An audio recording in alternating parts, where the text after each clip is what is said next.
Do you believe in devils? People who act on their own desires, causing harm to others, might be called devils. Is there really a way to stand against such devils? My name is Scarlett. Looking back, time has flown by so quickly. My daughter Christy, whom I bore and raised, is now over 20 and has decided to get married.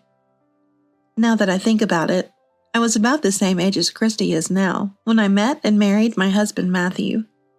A blissful marriage with the love of my life. Back then, I was oblivious to the devil lurking in the shadows of my happiness. This devil was my husband's mother, my mother-in-law.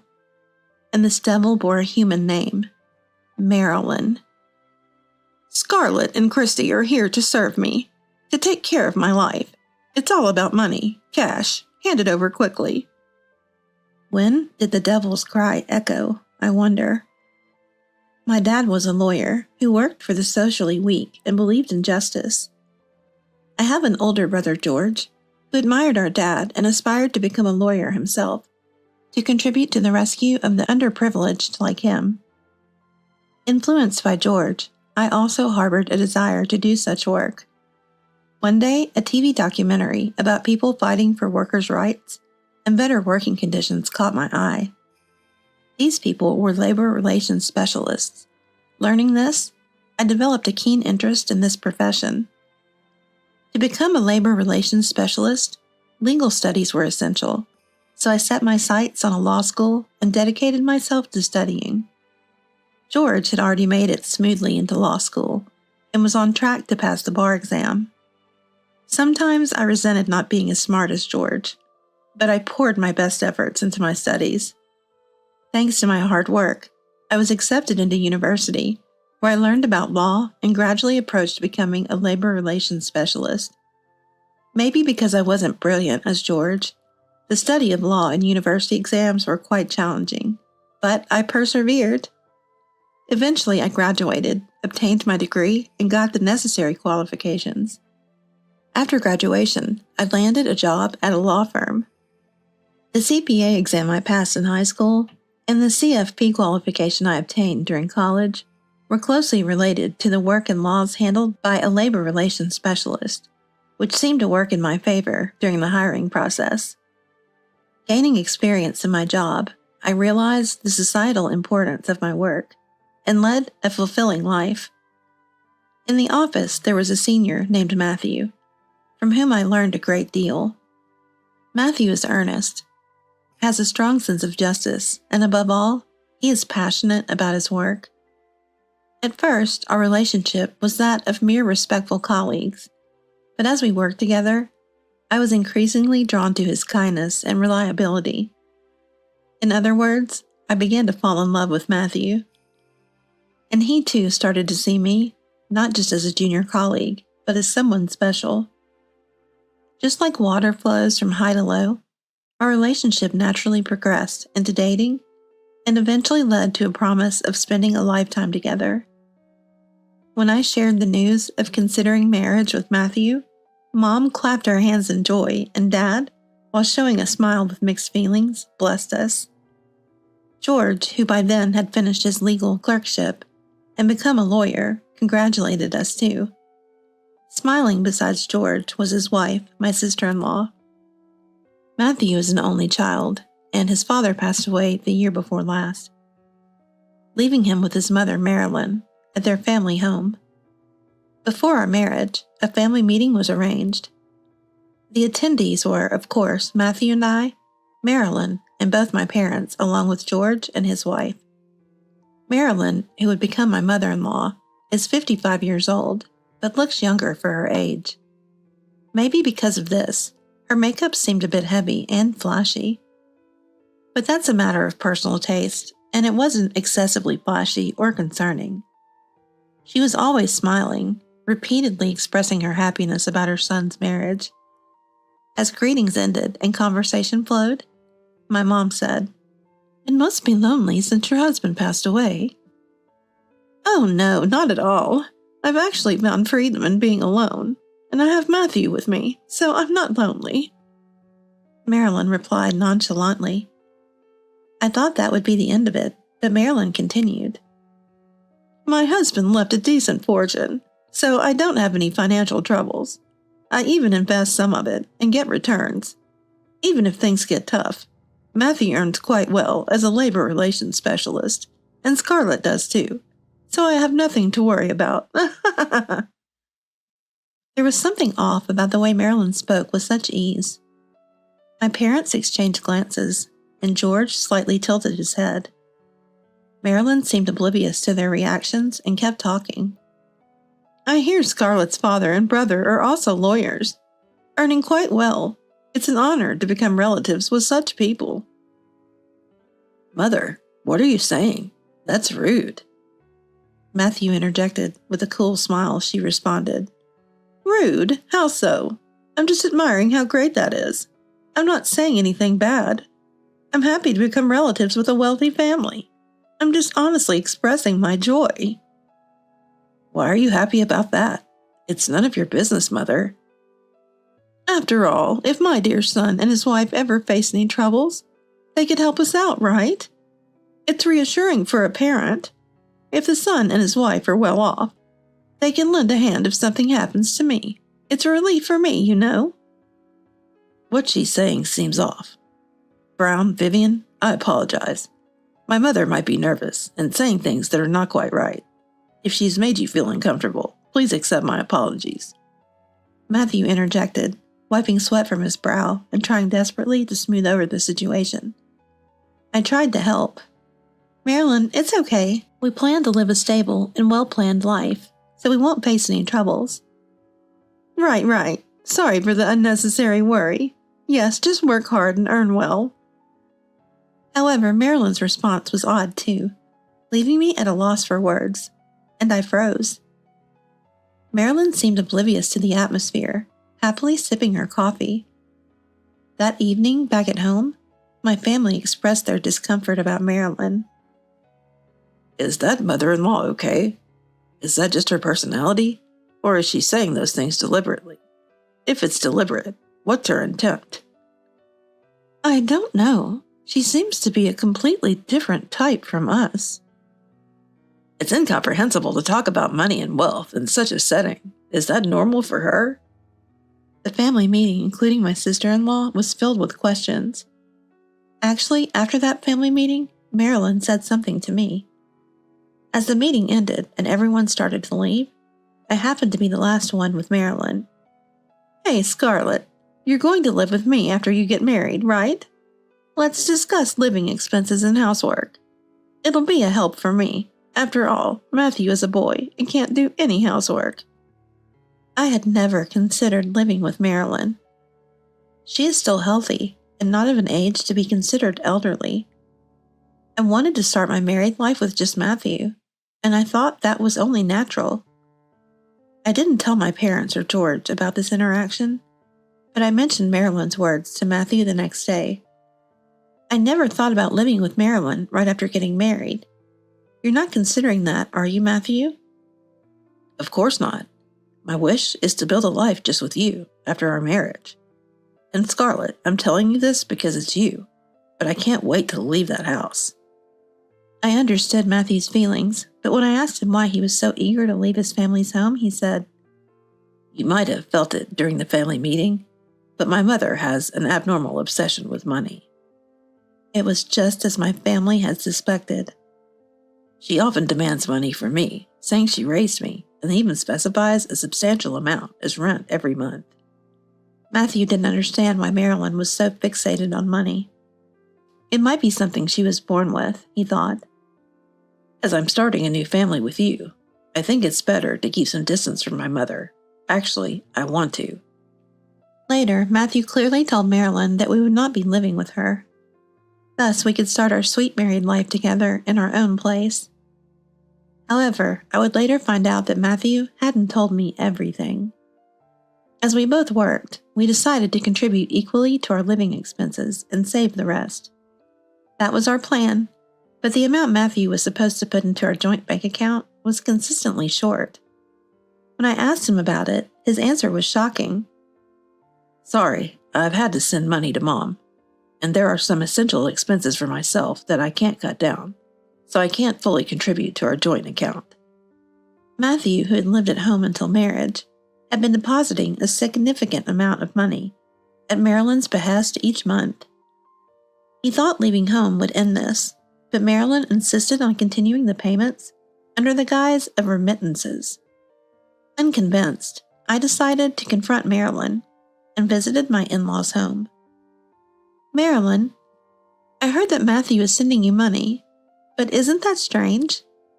You're well and have father-in-law's inheritance, so why do you need money from Matthew? But Marilyn acted as if it was the most natural thing. What are you talking about? Matthew lived here and paid money every month. I intended to receive money from both after your marriage, but since you refused to live with me, he still owes his duty as a son. In fact, I'm only asking for 1.5 people's share, not 2, so you should be grateful. I couldn't comprehend how she could think like that. Such arbitrary rules, and what duties are you talking about? A son should give money to his mother. That's common sense. Even a son's wife should contribute to her mother-in-law. Don't you know that? Such common sense does not exist. When I firmly denied it, Marilyn's tone changed completely. Marilyn erupted. You ungrateful fool! I was nice to you, and now you've gotten too comfortable. I won't hold back anymore. You married my son. I will thoroughly teach you what it means to be a wife. Her eyes narrowed, and although not quite split, her mouth twisted into an ugly shape as she hurled insults at me. I was stunned by this unexpected change and felt a surge of fear. I don't remember much after that. I fled the in-laws' house as if escaping. Back home, I told Matthew what happened. But as I spoke, the fear and shock I had felt resurfaced, and tears overflowed. My mother has an abnormal obsession with money, Matthew explained, and she's become aggressive toward anything that doesn't align with her wishes. Her sudden shift from calm to rage is shocking. Matthew said that from now on, he would handle things, and that I should avoid Marilyn as much as possible. Indeed, I didn't want to have anything to do with Marilyn, but I wondered if it was fair to leave Matthew to deal with her alone. I don't know what discussions took place between Matthew and Marilyn afterward, but Marilyn stopped bothering me. Matthew didn't explain in detail, but it was clear to me. The amount Matthew was sending Marilyn each month had increased. Life seemed calm on the surface, but it wasn't entirely peaceful. Marilyn would regularly come over and talk to Matthew. When I tried to intervene, she would angrily berate me. I have nothing to discuss with you. Don't interfere in conversations with my son, you fool. This happened repeatedly, and Marilyn always left looking satisfied. Matthew wouldn't share the details, but it was easy to guess he was giving her money. It was frustrating to see Matthew's weak stance towards Marilyn, but seeing his distressed state made me want to protect him. Yet I was at a loss for what to do, and couldn't discuss it with my parents or George. During this time, I became pregnant with Matthew's child and gave birth to our beloved daughter, Christy. My parents and George and his wife were overjoyed and celebrated the birth. George and his wife, having no children themselves, shared our happiness as if it were their own. Marilyn, too, was thrilled about her first grandchild, but for entirely different reasons. Such a win! We've got a future earner. A boy might earn more, but a girl can marry rich, then you're set. You'll get a hefty celebration gift from Scarlett's family, right? That's like a windfall. Lucky us. Marilyn only saw her grandchild as a means to gain money. Hey, give me the celebration gift money. It's a happy occasion after all. Marilyn, for some reason, started to demand money from us after we had our child. What do you mean? Normally, we should receive a celebration gift from you, Marilyn, right? What are you talking about? Listen, you two became parents because I gave birth to Matthew. It's because of me that this celebration event happened. So, I should be the one to receive a celebration gift. Don't you understand? Or are you just stupid?" She spouted this nonsensical logic with a detestable face and then proceeded to extort money from us. There are too many episodes with Marilyn to narrate them all here. Even as our family suffered under Marilyn's manipulation, our daughter Christy grew up healthy. Having been subjected to Marilyn's influence since she was young, Christy deeply detested her. Our life could have been happy with just the three of us, excluding Marilyn. However, when Christy was 13, tragedy struck our family. Matthew had to undergo a re-examination after a health check, which revealed a significantly advanced malignancy. He passed away after just 3 months of battling the disease. After the solemn funeral, Marilyn's words were jarring.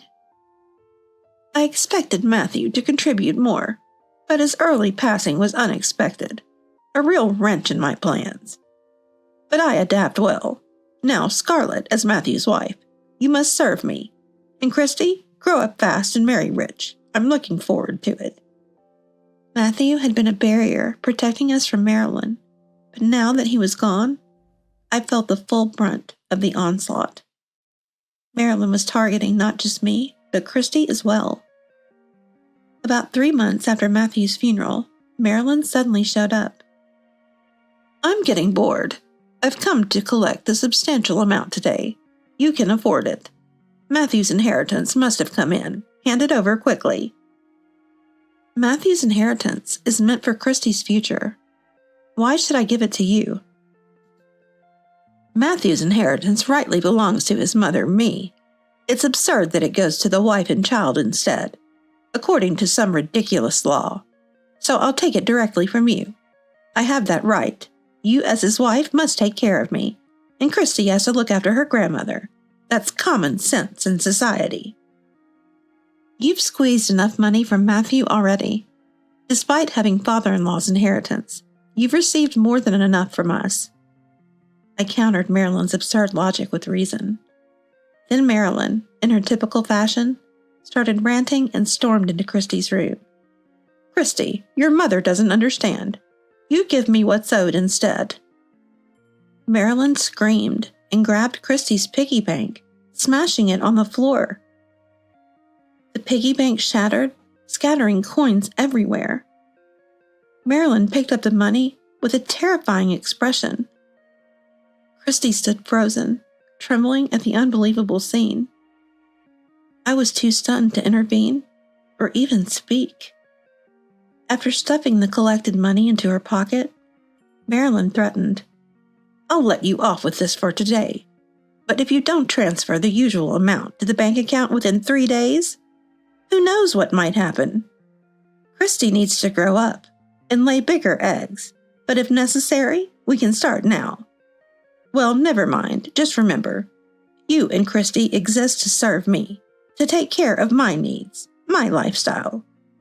It's all about money, cash. Hand it over quickly." She left as quickly as she had arrived, like a storm passing through. It reminded me of a phrase from a popular TV show theme song from the past. I decided to focus solely on protecting Christy. I dodged Marilyn's unreasonable demands while waiting for the right moment, accepting them when necessary. And so, about 7 years passed. "Why didn't you invite me to my granddaughter's wedding?" Marilyn suddenly called one day, furious. "You're failing as a son's wife." "Who is this?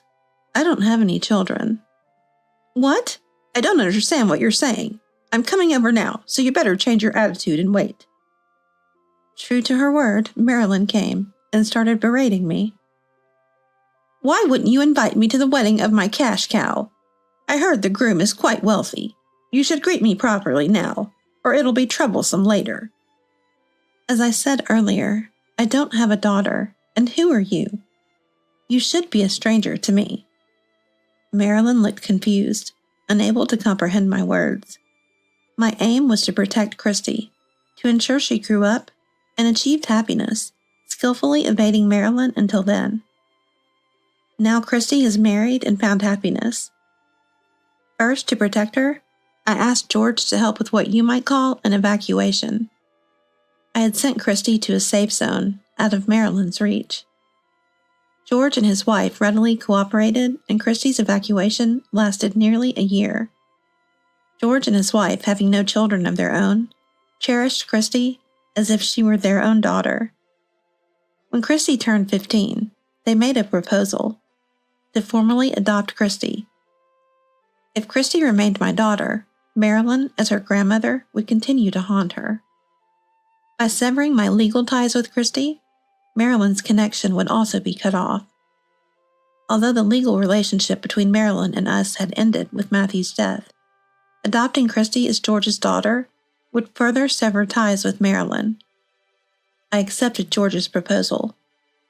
I couldn't let Christy continue to be preyed upon by Marilyn. Even as George's daughter, Christy would always be my beloved child, and George's family had genuinely adored her. They would surely bring her happiness. I bided my time, skillfully handling Marilyn's demands. Christy's marriage marked a turning point. As planned, we didn't invite Marilyn to the wedding. We treated her as non-existent, cleanly cutting off all ties. Marilyn might rage upon finding out, but that didn't matter. She seemed to understand that my connection with Christy had been severed.